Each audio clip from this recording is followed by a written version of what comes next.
దేవుని సన్నిధిలో కుమ్మరించుకుంది. ఆఖరిగా తన ఆఖరి లక్షణం ఏంటి? రెండో లక్షణం ఏంటంటే తను దేవుని సన్నిధిలో ఏదైతే తీర్మానం చేసుకుందో ఆ తీర్మానాన్ని ఏం చేసింది? నెరవేర్చి. నువ్వు నాకు ఒక కుమారుని ఇస్తే నేనేం చేస్తాను? ఆ కుమారుని మా మూడో కుమారుడు పుట్టిన తర్వాత వాడు చూసి లాగున్నాడు, బొద్దుకున్నాడు. దానికి ముందు ఒక సేవకురాలు, పెద్ద సేవకురాలు, నేను కలిసి సేవ చేసినాను కనుక ఆమె పిల్లలు లేకపోతే నేను చెప్పాను నాకు కొడుకు పుడితే నీకు ఇస్తాను ఎక్కడ పుట్టినట్టు మనసు ఏమంటుంది? అమ్మో ఇంతమంది చెప్పి మానవ స్వభావం కదా. మనం తీర్మానం చేస్తాం కానీ దాన్ని నెరవేర్చాలి. కనుక దేవుని సన్నిధిలో ఎన్నో తీర్మానాలు చేసుకుంటాం, మనం ఎన్నో మొక్కుకుంటాం. వాటన్నిటిని కూడా మనము ఏం చేయాలంటమ్మా? కనుక ఈ తీర్మానాన్ని బట్టిగా ఏదైతే మనము దేవుని సన్నిధిలో ఒప్పుకున్నామో దాన్ని మనం ఎట్లా చేయాలంటమ్మా? నిశ్చలముగా పట్టుకునే వారు. తర్వాత ఈ రెండు గుణాలు అన్నాలో మనం చూస్తున్నాం. మూడవదిగా ఏంటి అంటే రెండో స్త్రీ ఎవరంటే చూడండి, తెలివి గల స్త్రీలను పిలవనండి. తెలివి ఎట్లా వస్తుందమ్మా? తెలివి ఎట్లా వస్తుంది? సొంత తెలివి, నక్క తెలివి కాదు. సొంత తెలివి, నక్క తెలివి, ఇతర తెలివి అన్ని పెట్టించుకొని మనుషులు మెప్పిద్దామా అన్న తెలివిలు కాదు. ఏం తెలివి అంటది? యెహోవా యందు భయభక్తులు కలిగి ఉంటే దేవుడు ఏమి ఇస్తాడమ్మా? తెలివిని, వివేచనను, జ్ఞానాన్ని మొట్టమొదట ఇస్తాడు.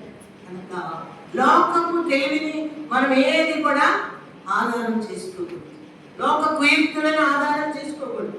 అందుకే 1 యోహాను 1:16-17 వచనాలు రాయబడిన లోకము దానాశలన్నీ గతించును కానీ దేవుని చిత్తమును చేయవాడు నిరంతరము నిలుస్తాడు. దేవుని రాజ్యం ఎందుకు ఈ ప్రయాసం?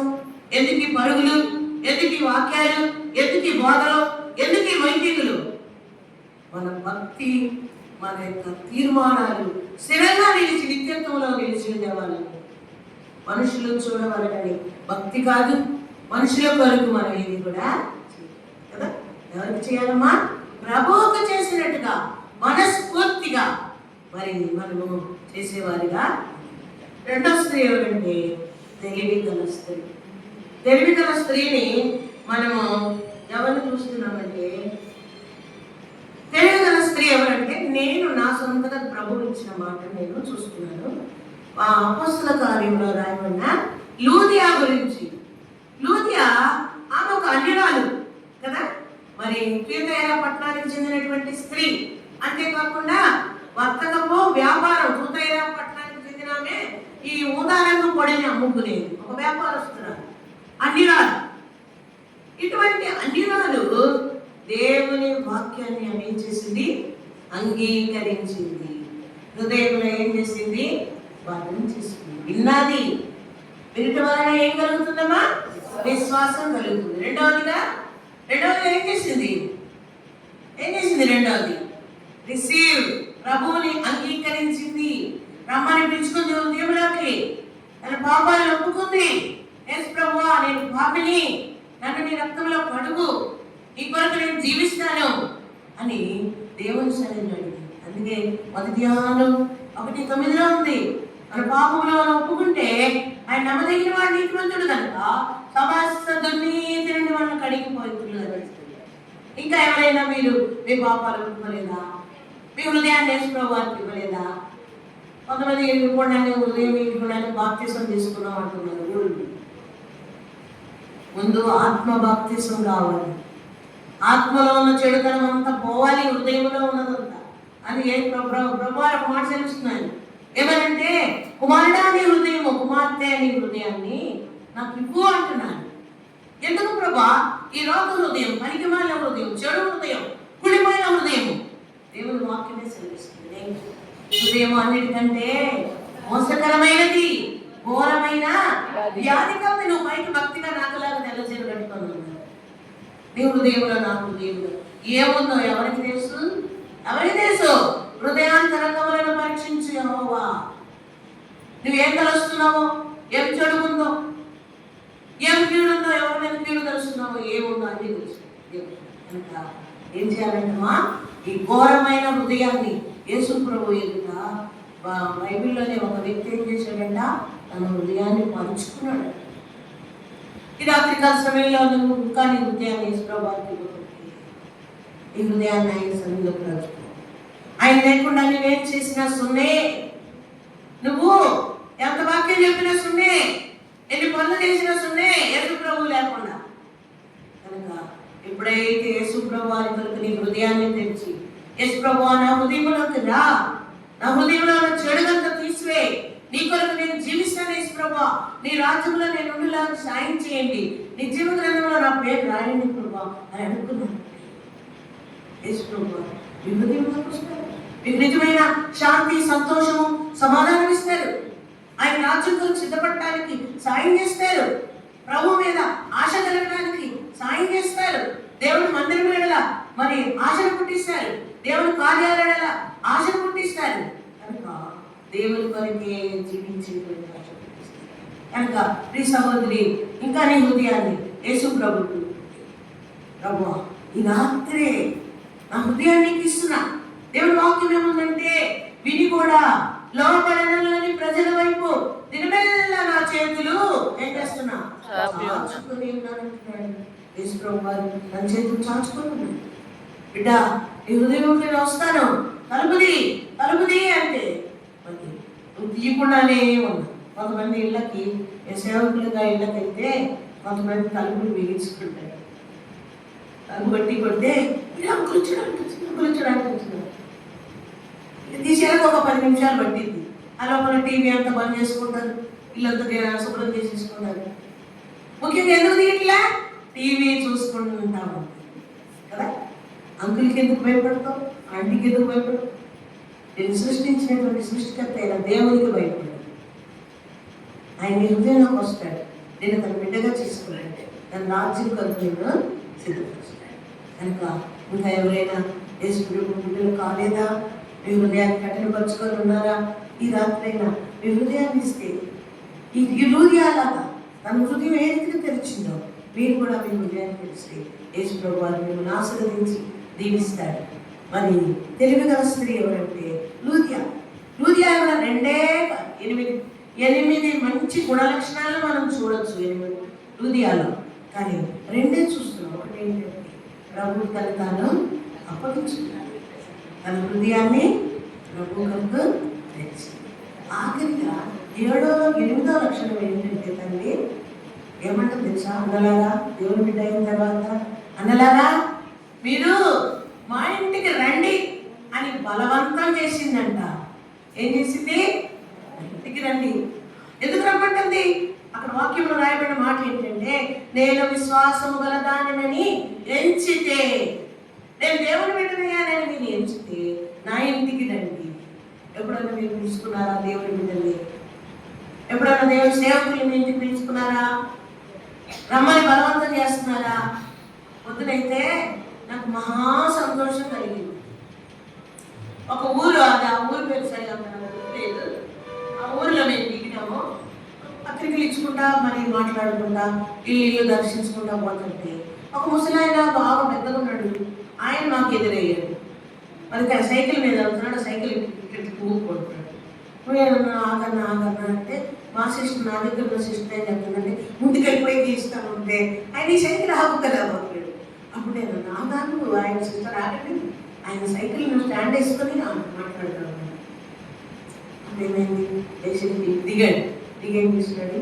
అమ్మా మీరు ఎక్కడి నుంచి వచ్చారు? తర్వాత 2వ మాట ఏంటంటే, మా ఇంటికి భోజనానికి రండి, మా ఇంటికి మీరు భోజనానికి రండి. మా వాడు భోజనం వండుతాడు, మీరు తినేసి ఉంటాడు. ఇదే భోజనం వల్ల ఆయన మాకు మస్తు భోజనం పండి పెట్టారట. మేము కడుపునైనా తింటాం. ఇప్పుడు పోయి మాకు భోజనం వద్దు ఏమవుతుంది. సరే, అక్కడ ఒక పాస్టర్ గారు ఉన్నారు, మీకు పరిచయం చేస్తాం రండి అన్నారు. సరే అని చిన్న ఇల్లు, పాపం చిన్న రూమ్ లేదు. అయితే ఆ ఇంటి దగ్గరికి, ఆ గేట్ దగ్గర ఇట్లా వెళ్ళామంతే. ఇంటి దగ్గరికి 2 సిస్టర్స్ పరిగెట్టుకు వచ్చేసారు. నేను అబద్ధం చెప్పట్లేదు, దేవుని సమయంలో నా పక్కన ఉన్న సిస్టర్ కూడా ఉంది, 2 అడగండి. ఏం చేశారు తెలుసా? ఇంటికి వచ్చేసి నా నన్ను కామెంట్ చేస్తున్నాను. నేను ఎవరున్నా ఏమో, నేను నాకు ఇష్టం లేదు, ఎవరు తెలియనాడని నేను ఇట్లా కలుసుకోను కదా, కలుసుకుంటాను తెలియనాడు. దేవుని ఏంటంటే అది ప్రేమ. దేవుని ప్రేమ మమ్మను బలవంతం చేసిందంట. అసలు ఎవరు మా తల్లి అన్నంత మాట అనుభూతాను నేను. కామే మా ఇంటికి వచ్చారు, రండి రండి, కలుసుకోపోయింది గట్టిగా. సరే ఈవిడ తెచ్చుకుంటే ఇంకో ఆమె వచ్చింది లోపల. ఆ భాషణం అంట ఎట్లా ఉన్నారంటే చిన్నగా ఉన్నారు పాపం, చాలా మంచి వస్త్రాలు వేసుకోలేదు, ఎట్లా ఉన్నారు, చింపిల్ కదా అట్లా ఎట్లా ఉంటే అట్లే ఉంటాం కదా మనం. సరే ఇంకా ఆమె కూడా చాలా ప్రేమగా టిఫిన్ తినండి అంటున్నారు. ఏమి లేదా అని మమ్మల్ని ఏమంటున్నారు, టిఫిన్ తినంటే నాతో వచ్చిన సిస్టర్ అంటున్నారు, మేము కడుపు నిండా తినొచ్చిన, మంచి గారెలు తినొచ్చినాము, కడుపు నిండా గారెలు పెట్టారు ఈరోజు. సరే అట్లా వాళ్ళు ఎంతో ప్రేమగా మమ్మల్ని పోవద్దంటున్నారు. ఈ రాత్రికి ఉండండి మా దగ్గర, ఒక మీటింగ్ పెట్టండి ఎదుర్కోండి అంటే, ఎవరమ్మా పాస్టర్ గారు పిలవండి అమ్మా అన్న. పిలిచారు. పిలిచి ఎవరు ఉనికిపోయాడు చూసారా, ముసలాయన, ఆయనేనంట పాస్టర్. వాళ్ళు అక్కడ సేవ చేస్తున్నారు. ఎంత బీదగా ఉన్నారు, ఎంత దిక్కులేని స్థితిలో ఉన్నారు. అంటే నేనన్నాను, మీకు భోజనం లేదు, ఏమీ లేదు, మీకు ఇది లేదు, మీరు ఎట్లా సేవ చేస్తున్నారు? ప్రభు ఇస్తాడమ్మా మాకు. ఆమె విశ్వాసమా ఎంత ఇది చెప్పుకుంటూ ఉంటే టైం అయిపోతుంది కనుక హృదయాల్లో ఉన్న రెండో లక్షణం ఏంటంటమ్మా, నేను విశ్వాసం కలదానని ఎంచితే మీరు మా ఇంటికి రండని బలవంతము చేసి. కనుక మనం కూడా అట్లే బలవంతం చేయాలి, దేవుని బిడ్డను పిలుచుకోవాలి. వారికి వారు మన ఇంటికి వచ్చుడు ద్వారా క్షేమం కలుగుతుంది, మనకి మేలు కలుగుతుంది, ఆశీర్వాదం కలుగుతుంది. కనుక పిలుచుకోవాలి. ఇక బైబిల్ గ్రంథంలో ఏమి రాయబడిందంటే, కొందరు ఎరగకయే దేవదూతలకు ఆతిథ్యం ఇచ్చినట్ట. మనం ఎందుకు ఇవ్వకూడదు? చాలా సంగతి ఎత్తినాం ముందే. చాలా ఏం చేసి నిన్ను వండి వచ్చి నిలబడలేదంట ఎదురుగా కదా. అమ్మ ఇది ఎంత బాగుందమ్మా, ఈ కోడికూర ఎంత బాగుందమ్మా, ఈ చికెన్ ఎంత బాగుంది, మటన్ ఎంత బాగుంది, ఈ ఫిష్ ఎట్లా ఫ్రై చేశారమ్మా అంటే, నాకు లాంటిది అయితే నేనే అన్నా లేదండి. ఎందుకంటే పేరు రావాలి కదా. నేనే అన్నా లేదండి. పేరు ఉంటే సార్. కనుక పేరు ప్రఖ్యాతులు మనకు అవసరం లేదు, అధికారం మనకు అవసరం లేదు. ఆడే సేవ కొనడానికి ఆడే ఉండద్దు, మనం అన్నింటిలో ముందుకుంటారా, సంఘ విషయాల్లో ముందుకుండద్దు. దేవుడు నీకు అప్పగించిన బాధ్యతలు కూడా ఉండి నమ్మకంగా ఫీబీ వలె నమ్మకంగా చేయాలి. అయితే శారా ఏం చేసిందంట, గుడారము లోపల దాగి ఉందంట. దాక్కుని అనుభవం మనకి రావాలి. ఈనాడు సంఘాల్లో ఆడవాళ్ళు ఏం చేస్తాడు, నేనే అన్నట్టు ఎగేసుకుని సంఘానికి అట్లా మీరు మంచోడు, చాలా మంచిది. నేను 2 రోజులు చూస్తున్నాను, చాలా మంచిది. వేరే వాళ్ళ జిల్లా సంగతి చెప్తుంది, సూచన సంగతి. కనుక మనం ఎట్లుండాలమ్మా, అన్నీ వేసిన ఆకులాగా అన్నం వేసి, పప్పు వేసి, రసం వేసి, లడ్డు కూడా పెడతారు అనుకుంటారు కదా. లడ్డు పెడితే ఏమవుతుంది, ఎక్కడే అంటే ఎగురుతుందా? గాలిపటం ఏం చేస్తుంది, అక్కడ పోయి కొట్టింది, ఇక్కడ పోయి కొట్టింది. కనుక ఎగిరే గాలిపటాలు లాగా మనం ఉండకూడదు కదా. అన్నికి మనకి ఉంటే దేవుడు మిమ్మల్ని గుర్తు చేసుకుంటాడు. తగిన సమయంలో ఆయన మిమ్మల్ని హెచ్చించి, మీరు దీనులుగా ఉంటేనే మిమ్మల్ని హెచ్చించి అనేకమైన వాటి మీద మిమ్మల్ని ఒక గొప్ప వాటిని చేస్తాడు. నేను చూసిన అనుభవం. కనుక దేవుడు మిమ్మల్ని సంఘాన్ని మిమ్మల్ని దీవించి ఆశీర్వదించాలి. మేము మాకెంతో పత్రిక చేస్తున్నారు. కనుక హెబ్రీ పత్రిక 13వ అధ్యాయంలో 4 వచనాల్లో మాట మీకు మరి వాగ్దానాన్ని ఇస్తుంది సంఘ సహోదరులకు. ఏంటంటే, నేను నిన్ను విడువను, ఎన్నడను ఎడబాయనని ఆయననే చెప్పాను కదా. ప్రభు నాకు సహాయుడు అని మంచి ధైర్యముతో చెప్పగలవారని ఇదిగా ప్రభు మిమ్మల్ని ఆశీర్వదించి దీవించి మిమ్మల్ని విడవక ఎడబాయక అనుపాపని పాపం ఇంకను రానైన దినాల్లో బలమైన రీతిగా పరిచర్యలో వాడుకోవడం కాక